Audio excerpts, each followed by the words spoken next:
Hello everyone, my name is Jimmy and welcome to the last lap. And if you guys don't already know, we're going to break down what just happened from Pocono. Never has this happened before, so we're going to break it down for you guys as much as we can. We just found out about everything that just happened, but before we hop into it, just want to remind you guys to hit that like button and subscribe button. We would greatly appreciate it if you did that. And you can also check us out on our social media pages. Those will be linked down below as always. And Matthew is not on the screen right now, but I'm going to go ahead and ask him this question in the words of Daryl Waltrip. Have you ever? No, I've never. That's all I'm going to leave it at right now.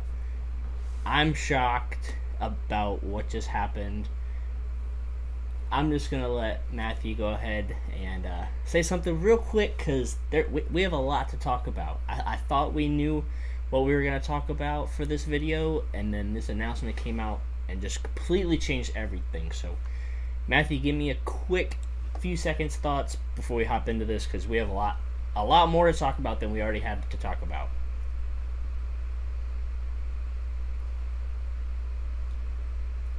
He's not even going to say anything. So, I'm going to go ahead and hop into the race recap. We'll get to the big announcement in a few minutes. Oh, he does have something to say, so go ahead. Congratulations to Jimmy Johnson on that top 5 at IndyCar today. That's something worth to talk about today. How about that? He got top 5 in IndyCar. That's amazing right there. Great job, Jimmy.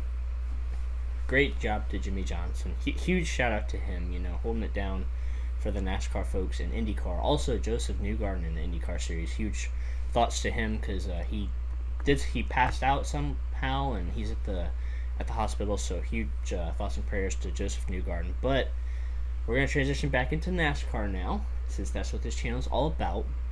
So I'm gonna start with a race recap, and then we'll talk about the whole DQ thing at the end of the race and all of that later. So before the start of the race, there's even something going on. Kurt Busch could not race because of his crash in qualifying. He had concussion-like symptoms. He was not allowed to participate, which is 100% the right call. I'm glad that we have doctors involved in NASCAR that, take the proper precautions and don't even let the drivers try to get in the car if they're injured. So huge props to NASCAR and their whole medical team for that. Ty Gibbs ended up getting his Cup debut. Not the way he wanted to do it, obviously, but he came and got a 16th place finish out of it. Technically 18th before everything that happened, but now 16th place finish. So great job for him. Obviously he didn't win, so it's not, oh my gosh, Ty Gibbs is the next NASCAR Cup Series star. But great finish for him, and I will say this, that Kyle Busch's seat might be a little bit hotter now. That's all I'm gonna say about it, but Kyle Busch's seat might be a little bit hotter with how good. Before the end of this video, it's going to be an absolute miracle. That's all I'm going to say. Kyle Busch's seat might be a little bit hotter. That's all I'm going to say about that. But once the race got going, turn 3 was a trouble spot all day. Austin Cindric spun out. He couldn't finish the race. Alcar Marola spun out of turn 3. And Ryan Blaney spun out off of turn 3. That was a very tricky spot. That's where Kurt Busch spun out in qualifying. Several drivers did it in practice. That was a very bad spot on the track for the drivers this week. Denny Hamlin, he had a very eventful day. Before everything else that happened, he had a very eventful day. He brushed the wall off turn 1 from the green flag, first lap. He brushed the wall off of turn 1, thought he destroyed the car. Actually, he didn't, so he was able to go on, and then he spun out on his own in stage number 2, and there was a lot of pit strategy in this race. It's pretty much the only oval on the circuit where you can pit under green and not go a lap down. So we saw a lot of drivers try to flip the stages and stuff like that. And then a caution came out near the end of stage 2, and that pretty much got everybody back on the same cycle. Kyle Busch ended up dominating most of the race. He won the second stage, led a lot of laps today. And Ross Chastain slowly started to close in on him in the final stage. Chastain was able to take the lead during green flag pit stops. Denny Hamlin got up to second. He passed Kyle Busch as well. And then a caution came out, and this saved Denny Hamlin because he was trying to conserve fuel. And this led to Ross Chastain and Denny Hamlin being on the front row on a restart. and everybody was like, oh no, what's going to happen? A late race restart with Ross Chastain and Denny Hamlin on the front row. And sure enough, something happened. Denny Hamlin slid up the racetrack off of turn 1, pinched Ross Chastain into the wall. Chastain comes back down the track, unfortunately collects Kevin Harvick, ended his day. Apparently it's a really hard hit for Kevin Harvick. He said he almost broke his hand with how hard the impact was. But that was I guess it was the retaliation, quote unquote, that Denny Hamlin's been speaking of for so long. So that ended up happening. That was a big story. And then after that, there was another restart. Denny Hamlin would hold off Kyle Busch to, quote unquote, win the race. But we just found out an hour or so after the race that Denny Hamlin and Kyle Busch were disqualified, which makes Chase Elliott the winner, getting his 4th win of the season. And there's a lot to unpack. I'm going to start with the whole Ross Chastain and Denny Hamlin incident thing. I was going to say that I think it should be over because Denny Hamlin won the race and, he got his revenge on Ross Chastain, but now that he's disqualified, I don't know if it should be over or not. I mean, Ross Chastain finished better than Denny Hamlin did at this rate, so I don't know if Denny Hamlin's going to be, satisfied or if he's going to want to get more revenge on Ross Chastain later, but I don't know. I was gonna say that they're good, but they might not be. Denny Hamlin might have to do it again. So, I that's don't the want to see only it. funny bright spot out of all this. That's the funny part about all this. But yeah, personally, I don't want to see it go on. I love Ross Chastain as a guy. He's a really cool guy. I love his story. Very, underdog type guy. I hope it doesn't go any further than this. But after what happened today, it might go on a little bit further. But I hope, they can race hard. I get that. They can rub each other some more. But I don't want to see any more wrecked race cars between the two of them. So hopefully that's the end of it. Denny Hamlin hopefully got what he wanted. But we'll have to wait and see how that goes. So now is the big part, the disqualification.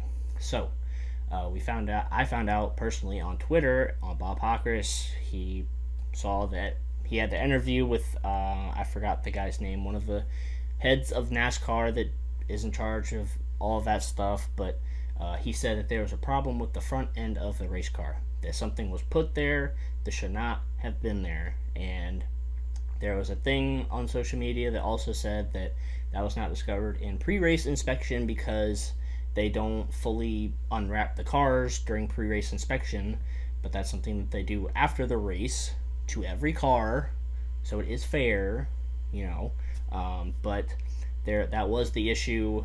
It was something in the front of the car that should not have been there, and NASCAR is very firm on these rules that teams cannot add stuff to the race car, and that's what those two Joe Gibbs Racing cars did.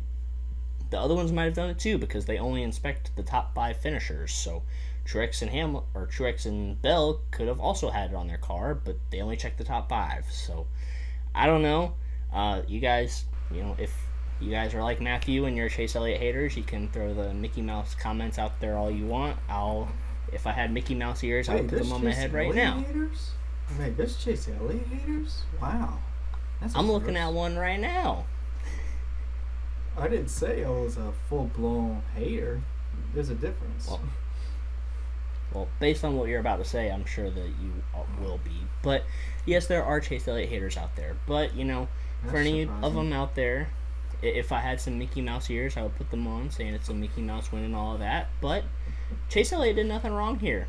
Joe Gibbs Racing, they did everything wrong. We just finished 3rd. That's all that happened. And then Joe Gibbs Racing messed up, and we got the win. So, I'll take it however I can get it. We didn't do anything. We didn't even lead a lap today. Joe Gibbs Racing just decided to mess up and do something they shouldn't have, and we got the win for it. So, I'll go ahead and toss it over to you because I know you probably have some spicy comments. So, Matthew, go ahead and tell the fans what you thought about this race before and after the huge disqualification announcement.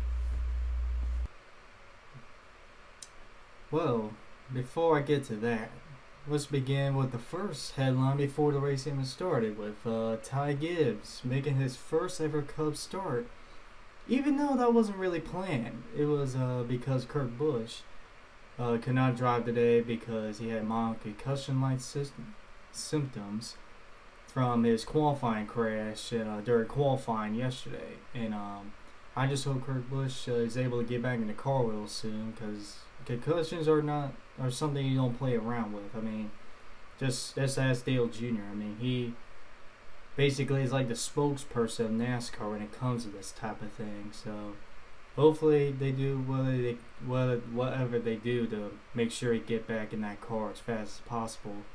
And that's also kind of concerning that he was able to even get a concussion with a hit like that. I mean, it wasn't like a front end hit like really hard. It was a hit to the rear, and it didn't seem that hard, especially like compared to some of the wrecks we had this year, like Kevin Harvick at Gateway or Bubba Wallace at Talladega, or the most recent one was like Austin Dillon at Atlanta. I mean, I don't know if they release this every time they wreck, but it doesn't seem they didn't say anything about those drivers having like concussion-like symptoms. This is like the first time it's officially been confirmed, and that's a little concerning. I mean, the good thing about these composite bodies is that they're going to be really durable. But the bad part is how they're going to absorb energy. Absorb energy. I can't speak tonight. During an impact. And I mean, we see cars, like back in the past, we see cars like going up in the air or something like that. They hit a wall really hard. And I feel like that was actually a good thing, because that's how the car absorbed energy. I mean, I'm no physics expert or anything. I mean, I was bad at physics in college, but I think with these stiffer chassis and these stiffer bodies, that means there's not a lot to absorb on the car. So they might have to take a look into that. Either soften the chassis a little bit. Of course, don't soften it too much to the point when it even becomes unsafer there. But at least soften it a little bit, either with the body or with the chassis. But congratulations, Ty Gibbs, making his first career start, and that's gonna be the first of many for that kid, that's for sure. And I can't wait to see if he gets more Cup stars. Probably not this year, but maybe next year. So what's the other story? Oh yeah, the Ross and Denny situation again, and this time Denny Hamlin gets him back after the first two incidents with Ross basically getting into Hamlin. Now, this move, of course, this payback here, I feel like it was justified, because this wasn't like a battle for 18th when they were doing this. This wasn't, like lap 5 basically. This was basically one of the last restarts. This was full of wind. They were both battling full of wind. And Hamlin took the opportunity to basically push him up the track. I mean, he didn't really dump him per se. He just moved him up on the track, and Ross kept on the gas and he hit the wall. So I feel like that was justified, but not really the best place to have a payback in my opinion. I mean, Pocono is a really high speed track, and of course it took out an innocent bystander, Kevin Harvick, and he wasn't too happy about that either. So this is probably not the best place to have a payback, Pocono with high speeds, but I mean, besides that, I thought the payback then was justified. And then Denny Hamlin wins. In a perfect world, let's just say that, Denny Hamlin wins his third race of the season, and Kyle Busch wins second. Well, about that. I'm still I still don't even know if this is real or not. You're telling me. To process. Well, I don't need to hear it from you. Well, I'm still trying to process what I just read. I thought this was like a fake tweet. I thought this was some Elliott bandwagon trying to be funny here by trying to make him the winner or something. I'm like, that looks real convincing. Good job. Until I start seeing more pop up on Instagram. And I suddenly realized this wasn't a joke anymore. This was real life. I can't even be mad, to be honest. I mean, I really, really want to be mad about this, because Chase Elliott once again got another lucky win. This was by far the luckiest. This tops the luckiest win of his career by a long shot, and is not. Oh, close. I'll even go a step further. I'll say it's the luckiest win of all time. I'll say that. I won't even cap. Like it's the luckiest win of all time. I'll go ahead and say that for you. But besides that, I can't be mad at the situation because I can't believe it's real. How does not only the winner DQ, but also the second place car get DQ? I mean, it's like something that just wrote up for a movie. I mean, I just can't believe it. And once again, no matter how good the car Kyle Busch got, something's always going to happen. And once again, he had the best car today, and it was all for nothing, basically. Finished dead last. But what was funny was what you said with Ross Chastain finishing ahead of Hamlin. That's funny, actually. That's the only bright spot with all of this was that payback for nothing, basically. But yeah. That's I don't have much to say. I'm still in disbelief. I literally have no words. I'm shocked. But yeah, that's all I'm gonna say. I was just as shocked as you were. Like, I open up Instagram, the first post I see is the NASCAR post with like Chase Elliott standing there with the 4 flags. I'm like, what? I'm like, wait a minute. And then I see it's from NASCAR, and I'm like, wait, like, there's no way. So then I check Twitter, and I go directly to Bob Hawkers, because, you know, he's the most accurate guy out there. So I go to him, and I see it, and I see Chase Elliott wins, Denny Hamlin and Kyle Busch disqualified. And my jaw just drops. I'm like, there's no way. And then I see the press conference, and I see everything going on. I see them talking about it. I'm like, there's no way that this just happened. So I'm with you. I'm still shocked. Like, this has never happened. Well, it happened in like 1960, and it was like the first place driver was disqualified for having a fuel tank that was too big or something like that. So NASCAR, the officials, they must have really seen something that they don't like in that 11 and 18 car to disqualify both of them.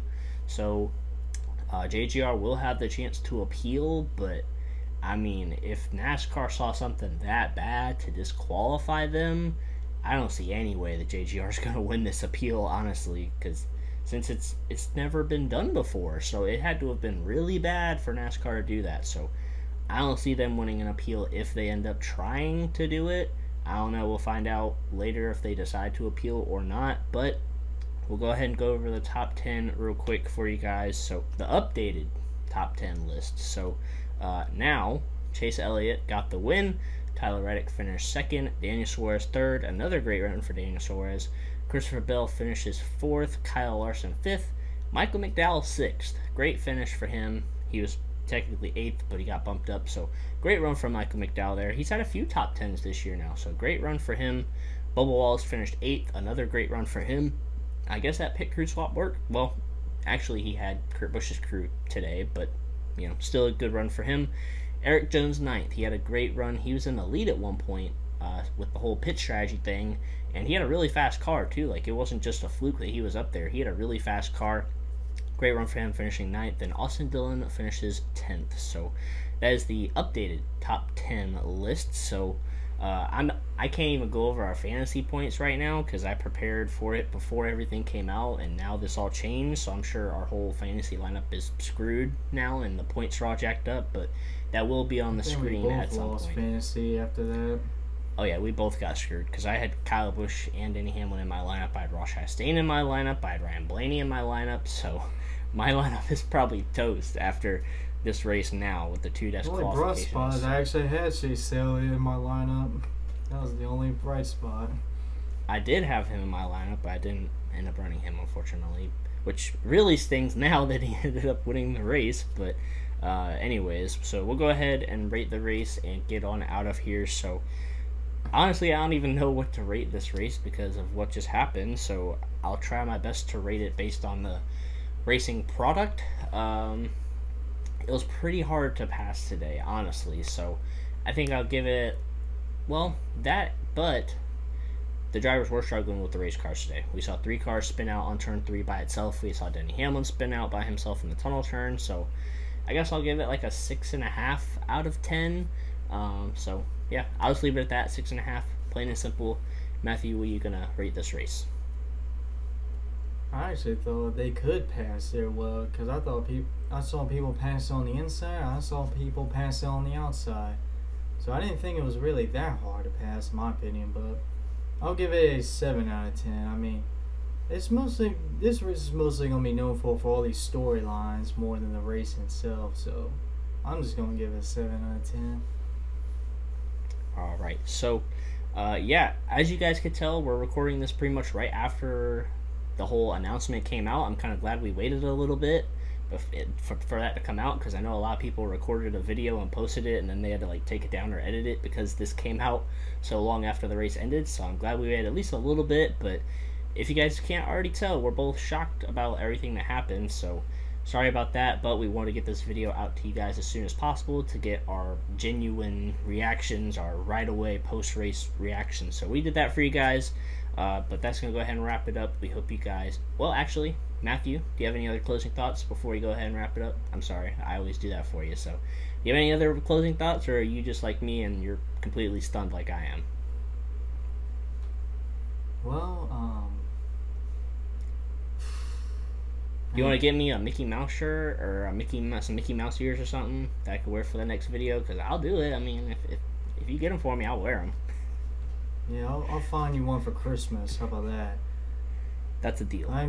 I am grateful for a lot of things. I'm grateful to watch NASCAR races on Sundays. I'm grateful for going to NASCAR races. But there's one thing I'm always thankful for, whether it's at the dinner table, whether it's before I go to bed. You know what I'm thankful for? I'm just thankful I'm not a part of the worst fan base of all NASCAR. And I cannot wait to hear all the excuses as to why they deserve the win. But yeah, that's all I'm going to say. I could say more things, but that won't really help my case, as things are not looking good for me right now. Well, you won't have to hear it from me, at least, because I've already said it. I admitted it. This is the luckiest win of all time, with the first and second place drivers being disqualified. But yeah, that's gonna go ahead and wrap it up for this video. We hope you guys enjoyed it. Let us know your thoughts down below in the comments. You know, whether you're a Chase Elliott fan like me, a not Chase Elliott fan like Matthew, let us know your thoughts down below in the comment section. Indy is next week. I will be there. I'm so excited for that. We'll get our predictions video out probably a little bit early for that because I have to fly out and everything like that. He's going to take me there. Yeah, I don't know. Yeah. You wish, I wish, we both wish. But maybe I'll do a vlog for it for you guys so you guys can see it. It was really fun being there last year for the first time. But anyways, that's going to go ahead and wrap it up for this video. Make sure you guys check out our social media pages for updates, and we will see you guys in our next video.